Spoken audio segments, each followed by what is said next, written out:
Genesis chapter 1. In the beginning, God created the heavens and the earth. The earth was formless and empty, and darkness covered the deep waters. And the Spirit of God was hovering over the surface of the waters. Then God said, "Let there be light," and there was light.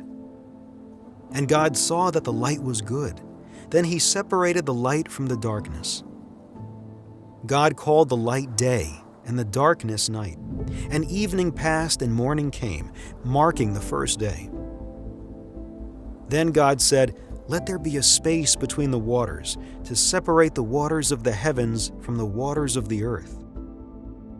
And that is what happened. God made this space to separate the waters of the earth from the waters of the heavens. God called the space sky.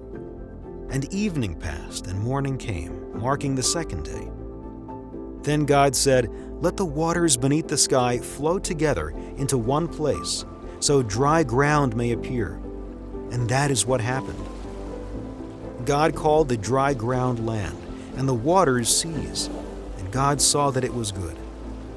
Then God said, "Let the land sprout with vegetation, every sort of seed-bearing plant, and trees that grow seed-bearing fruit.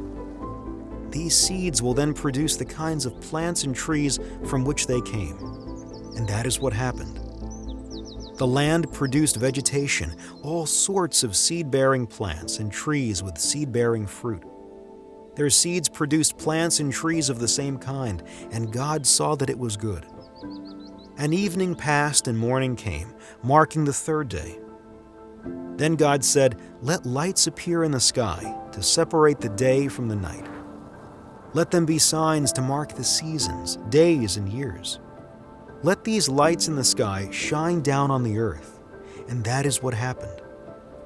God made two great lights, the larger one to govern the day, and the smaller one to govern the night. He also made the stars. God set these lights in the sky to light the earth, to govern the day and night, and to separate the light from the darkness. And God saw that it was good. And evening passed and morning came, marking the fourth day.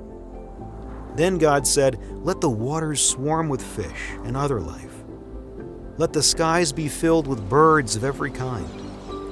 So God created great sea creatures and every living thing that scurries and swarms in the water, and every sort of bird, each producing offspring of the same kind. And God saw that it was good. Then God blessed them, saying, "Be fruitful and multiply. Let the fish fill the seas, and let the birds multiply on the earth." And evening passed and morning came, marking the fifth day. Then God said, "Let the earth produce every sort of animal, each producing offspring of the same kind, livestock, small animals that scurry along the ground, and wild animals." And that is what happened. God made all sorts of wild animals, livestock, and small animals, each able to produce offspring of the same kind. And God saw that it was good. Then God said, "Let us make human beings in our image, to be like us. They will reign over the fish in the sea, the birds in the sky, the livestock, all the wild animals on the earth, and the small animals that scurry along the ground." So God created human beings in His own image. In the image of God, He created them. Male and female, He created them. Then God blessed them and said, "Be fruitful and multiply. Fill the earth and govern it. Reign over the fish in the sea, the birds in the sky, and all the animals that scurry along the ground." Then God said, "Look, I have given you every seed-bearing plant throughout the earth, and all the fruit trees for your food. And I have given every green plant as food for all the wild animals, the birds in the sky, and the small animals that scurry along the ground, everything that has life."